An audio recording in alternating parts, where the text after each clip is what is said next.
Hi, willkommen zurück zu Trish Tells. Schön, dass du eingeschaltet hast und wie ihr schon im Titel lesen könnt, geht es heute um das Thema Blasenentzündung. Ich habe echt lange überlegt, ob ich dieses Video überhaupt abdrehen soll, weil es ja ein recht intimes Thema ist, aber ich denke mir halt, so viele Frauen haben damit zu kämpfen, wenn nur einer geholfen ist, dann ist das schon gut. Und deswegen, genau, gibt es heute ein bisschen was zu der Geschichte. Also ich litt unter chronischer Blasenentzündung. Ich weiß nicht, ob chronisch das richtige Wort ist, aber rezidierend. Sie kam immer wieder. Ja, das über, ich glaube, 2 Jahre oder noch länger. Ich musste halt ständig Antibiotika nehmen, weil es schon so schlimm war. Und aus gegebenen Anlass, weil ich letzte Woche mal wieder eine Blasenentzündung hatte, dachte ich mir, es wird Zeit für ein Video. Und ich hoffe, dass ich euch damit helfen kann. Das ist einfach nur meine Erfahrung, die ich mit euch teile. Also ich habe keinen Background, ich bin keine Ärztin. Wenn es dir richtig schlecht geht, dann suche auf jeden Fall deine Hausärztin oder deinen Hausarzt auf. Ja, es gibt sehr viel zu erzählen. Falls du im Moment akut unter einer Blasenentzündung leidest, dann würde ich dir empfehlen, dass du vielleicht vorspulst, weil die Tipps, die ich am Ende gebe, dir vielleicht sofort helfen können und deine Schmerzen lindern können. Und ja, aber falls du ein bisschen was über den Background und so weiter und auch über meine Impfung und so weiter erfahren möchtest, dann schau dir das komplette Video an. Ja, ich würde anfangen mit den Ursachen. Und zwar gibt es verschiedene Ursachen für die Blasenentzündung. Ich glaube, 2 kommen ziemlich häufig vor. Das ist einmal die Honeymoon-Zystitis und die trifft eben nach Geschlechtsverkehr auf und wenn man einfach friert. Und genau, bei der Honeymoon-Zystitis ist es eben so, dass wenn ihr häufig Sex habt und ihr nicht sofort nach dem Sex zur Toilette rennt, dann ist die Wahrscheinlichkeit ziemlich hoch, dass ihr eine Blasenentzündung bekommt, weil beim Sex werden eben Körperflüssigkeiten ausgetauscht und das ganze Milieu fördert die Bakterien quasi oder befördert die Bakterien geradewegs in eure Harnröhre. Und um das halt zu vermeiden, ist es extrem wichtig, dass ihr sofort, oder nicht sofort aufspringt, aber dass ihr halt so 5 bis 10 Minuten nach dem Sex zur Toilette geht und erstmal pinkeln geht, weil ihr somit schon mal die meisten Bakterien rausspült. Und die Bakterien, das sind E. coli-Bakterien und die siedeln sich dann halt in den Harnwegen ein und führen zu einer Blasenentzündung. Was auch noch wichtig ist, wenn ihr auf Toilette geht, immer von vorne nach hinten abwischen. Das muss einfach gesagt werden, es ist super wichtig und wenn ihr das andersrum macht, dann katapultiert ihr geradewegs die E. coli-Bakterien in eure Harnröhre und das wollen wir nicht. Der zweite Grund, der das Ganze begünstigen kann, ist eben, wenn euch kalt ist. Und zwar ist es so, dass wenn ihr jetzt kalte Füße habt oder auf einem kalten Stein gesessen seid oder so, dann ist der Beckenbereich schlechter durchblutet und durch die geringere Durchblutung kriegt man eben leicht eine Blasenentzündung, weil das Immunsystem dann dadurch geschwächt wird. Deswegen ist es super wichtig, dass ihr vor allem im Winter immer warme Füße habt. Das heißt, richtige Socken anziehen, am besten Wärmkissen oder eine Decke parat haben oder so ein Kirschkernkissen und ja, immer schön warm halten. Kalte Flächen meiden, nicht auf dem kalten Boden sitzen oder auf einem kalten Stein oder auf einer kalten Bank. Ja, allgemein ist es eben so, dass Frauen im Schnitt häufiger an einer Blasenentzündung leiden als Männer. Das ist anatomisch bedingt und zwar ist die Harnröhre bei uns Frauen einfach 4 cm lang, bei den Männern glaube ich 20 oder so. Ich Ich bin mir nicht sicher. Auf jeden Fall ja, haben Bakterien da leichteres Spiel, weil sie nicht so einen langen Weg zurücklegen müssen.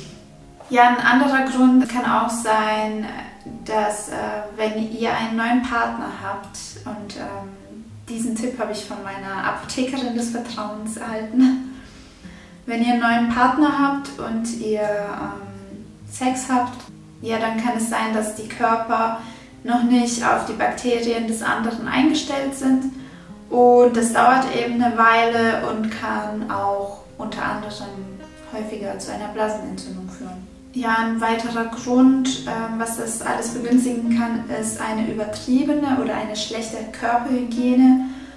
Ich weiß jetzt nicht, ob es unbedingt nötig ist, Intimwaschgele zu benutzen.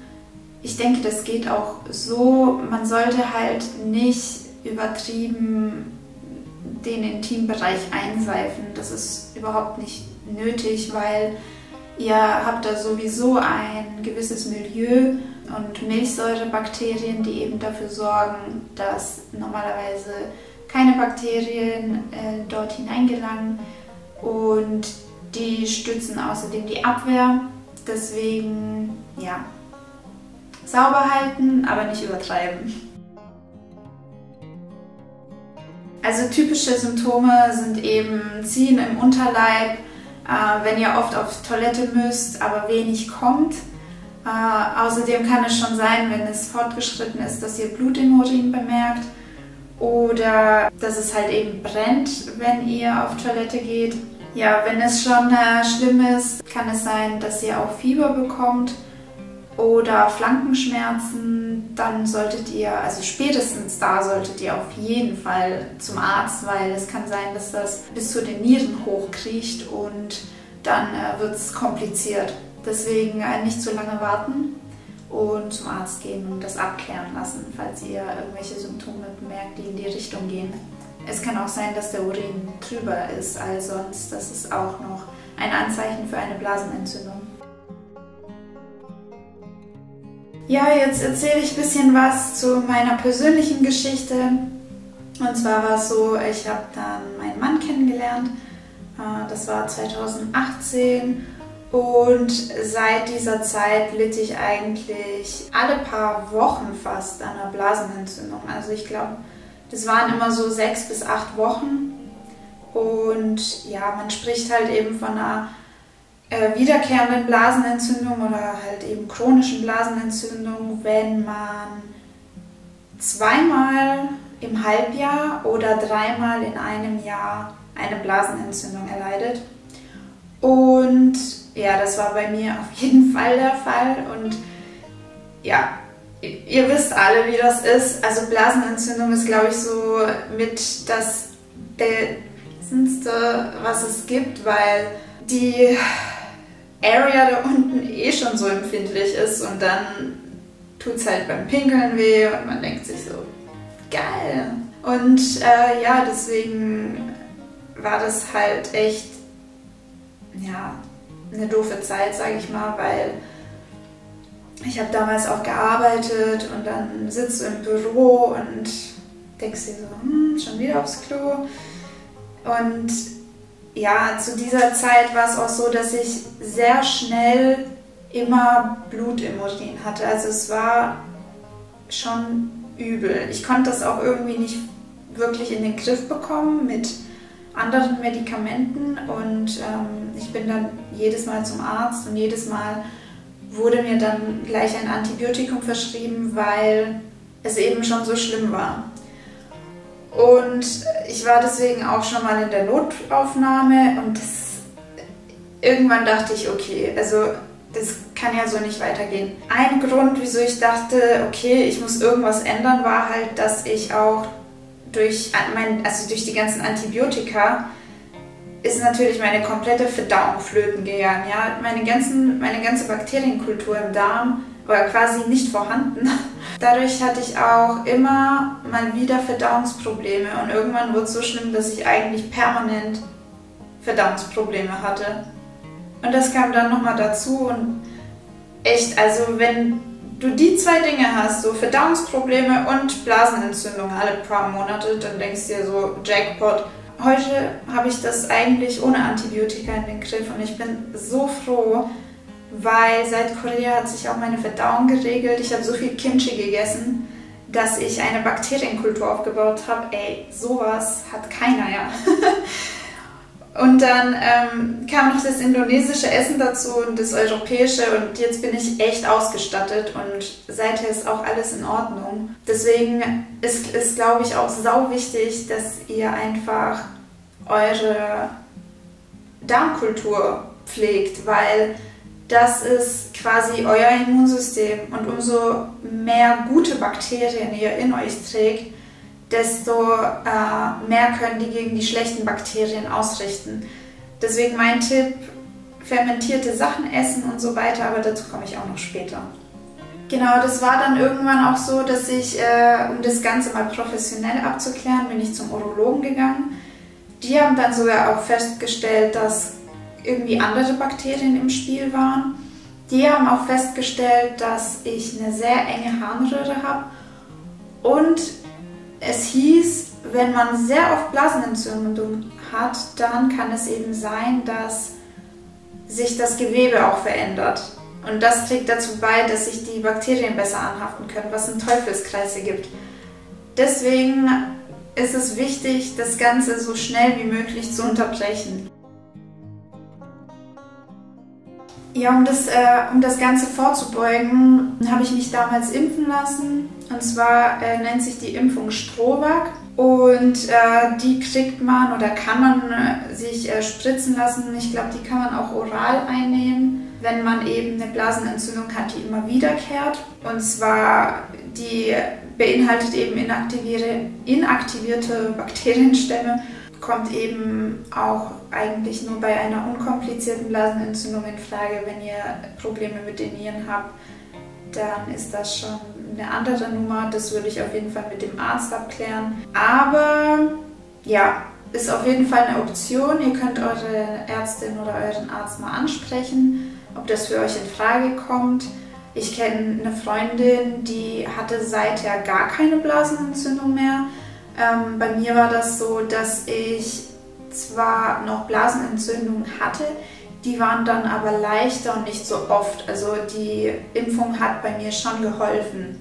Ja, ansonsten könnt ihr Vitamine nehmen. Bei mir hat sich Vitamin C und Vitamin D bewährt. Magnesium kann auch helfen. Vitamin C ist eben dafür da, dass der Urin ein bisschen saurer wird und dadurch können die Bakterien nicht so gut wachsen. Hochkonzentrierter Cranberry-Saft enthält eben auch viel Vitamin C, deswegen könnt ihr das auch gerne trinken. Ja, ansonsten helfen natürlich Probiotika, um die Bakterien in eurem Körper, die guten, aufrechtzuerhalten. Also hilft zum Beispiel Joghurt, Kefir oder Kombucha oder fermentiertes Essen wie Kimchi, saure Gurken oder Sauerkraut. Das sollte auf jeden Fall auf eurem Speiseplan stehen und so könnt ihr besser vorbeugen. Ja, dann gibt es auch Medikamente, mit denen man das vorbeugen kann. Ich habe auch gelesen, dass man mit Antibiotika vorbeugen kann, aber wer will schon die ganze Zeit Antibiotika schlucken, nur um eine Blasenentzündung nicht zu bekommen? Also jedenfalls hilft mir immer Demanose. Das ist ein Zucker und zwar den kann man vorbeugend einnehmen, aber den nehme ich eigentlich immer schon, wenn ich merke, okay, es bahnt sich was an. Ich glaube, die ersten 3 Tage 3-mal täglich und danach immer 1- oder 2-mal täglich. Und das löst man im Wasser auf und der Zucker sorgt halt dafür, dass sich die Bakterien, die haben ja so einen Schwanz, sage ich mal, mit dem sie sich fortbewegen. Ich meine, Demanose verklebt dieses Schwänzchen und dann können die sich nicht mehr andocken und nicht mehr fortbewegen, wenn mich nicht alles täuscht. Auf jeden Fall können sie sich nicht mehr an die Harnröhre und an die Blase andocken. Falls ihr schwanger seid, dann müsst ihr unbedingt darauf achten, dass ihr einer Blasenentzündung vorbeugt, weil eine Blasenentzündung in der Schwangerschaft zu Komplikationen führen kann und da würde ich auf jeden Fall den Arzt aufsuchen und nicht abwarten. Die Frage stellt sich natürlich immer, wann soll ich zum Arzt? Und ich würde jedem empfehlen, der das nicht unter Kontrolle hat, auf jeden Fall immer zum Arzt zu gehen und es abklären zu lassen. Weil man muss nur einen Becher pinkeln und dann wird das untersucht und dann weiß man, okay, ist es schlimm oder nicht. Der Arzt muss dann eben entscheiden, wie behandelt wird. Falls ihr aber Blasenentzündungen habt und ihr braucht kein Antibiotikum, dann müsst ihr auch nicht immer zum Arzt. Also ich gehe mittlerweile nicht zum Arzt, weil ich eben das ohne Antibiotikum in den Griff bekomme. Ich gehe nur dann zum Arzt, wenn es sich länger als eine Woche zieht. Ja, also da spätestens würde ich auf jeden Fall zum Arzt gehen. Der Arzt wird normalerweise auch gucken, dass Antibiotika vermieden werden, weil umso mehr Antibiotika man nimmt, desto mehr Resistenzen kann man entwickeln und das sollte man vermeiden. So, jetzt kommen wir zum interessantesten Teil dieses Videos und zwar, was mache ich, wenn ich eine Blasenentzündung schon habe? Und zwar gehe ich da immer nach demselben Prinzip vor. Zuallererst, also das allererste, was ich mache, wenn ich merke, oh oh, da ist irgendwas im Anmarsch, dann koche ich mir Wasser auf mit Kamillentee und mache ein Sitzbad. Und zwar, das könnt ihr entweder in eine Schale machen oder in einen Topf.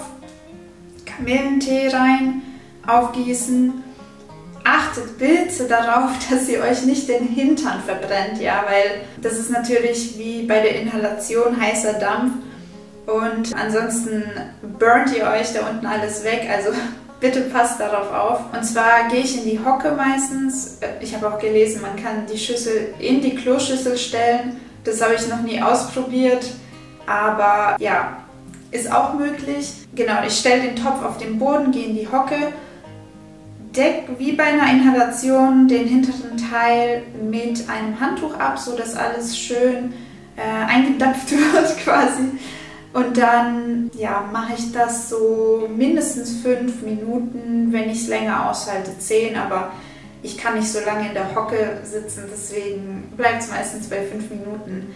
Aber das wirkt sofort bei mir. Also danach sind die Schmerzen weg, weil die Wärme entspannt natürlich erstmal die komplette Muskulatur und die Kamille wirkt gegen Entzündungen und heilfördernd und deswegen ist das mein Nummer 1. Also wenn ich irgendwas machen müsste von all den Dingen, dann wären es Sitzbäder. Natürlich trinke ich extrem viel Tee. Ich glaube mindestens 4 bis 5 Liter, damit alles richtig durchgespült wird. Am liebsten Kamillentee. Meine beste Freundin hat mir auch Brennnesseltee empfohlen. Allerdings, da muss man aufpassen in der Schwangerschaft. Den würde ich nicht trinken, wenn ich schwanger wäre. Genau, konzentrierter Cranberry-Saft hat sich bei mir bewährt. Und dann die Demanose, die ich eben einnehme ab Tag 1. Und das mache ich jeden Tag. Und ich versuche zu entscheiden, ob ich was arbeiten kann oder nicht. Wenn ihr die Möglichkeit habt, macht Homeoffice, weil das einfach viel angenehmer ist, wenn ihr einen Laptop habt und das Klo ist nicht so weit weg, weil egal wie es ist, am Anfang muss man immer häufig auf Toilette. Normalerweise dauert so eine Blasenentzündung mindestens eine Woche. Das heißt, ich ziehe es auf jeden Fall 3 bis 4 Tage durch und so lange halten bei mir auch die Beschwerden an. Und erst ab dem 4. Tag ungefähr merke ich eine Besserung. Genau, und dann ziehe ich das einfach mindestens eine Woche lang durch und meistens geht es dann auch von alleine weg. Ja, und noch ein Tee, den mir meine Mom empfohlen hat, ist Schafgarbentee. Der hat mir auch geholfen. Aber was ich noch zu dem Sitzbad sagen wollte, so völlig in Ordnung, wenn ihr, während ihr das macht, plötzlich den Drang habt zu pinkeln. Es ist auch immer wichtig, sobald ihr merkt, ihr müsst aufs Klo, dann haltet das nicht. Geht aufs Klo und pinkelt das raus, ja. Das muss raus in dem Moment, auch wenn es nur 3 Tropfen sind. Aber geht auf jeden Fall auf Toilette, auch wenn ihr das Sitzbad macht. Wenn ihr Pipi machen müsst, dann macht ihr einfach Pipi in die Schüssel und gut ist. Ja, ansonsten würde ich natürlich gucken, Füße warm halten, Wärmflasche auf den Bauch, den Rücken von mir aus auch warm halten, den ganzen Bereich warm halten, zudecken, Füße hochlegen, wenn es geht und auskurieren. Ja, und der letzte Ausweg sollte eben immer das Antibiotikum sein, aber manchmal lässt sich es nicht vermeiden, dann ist es halt nötig. Ja, falls ihr noch irgendwelche spannenden Tipps habt, die ich jetzt nicht aufgezählt habe, die euch aber geholfen haben, dann schreibt die doch in die Kommentare. Ich bin mir sicher, das hilft allen Frauen und auch Männern, die unter einer Blasenentzündung leiden. Und falls euch das Video gefallen hat, dann freue ich mich über einen Daumen hoch und wir sehen uns hoffentlich im nächsten Video und bis dahin macht es gut, eure Patricia, bis dann, ciao!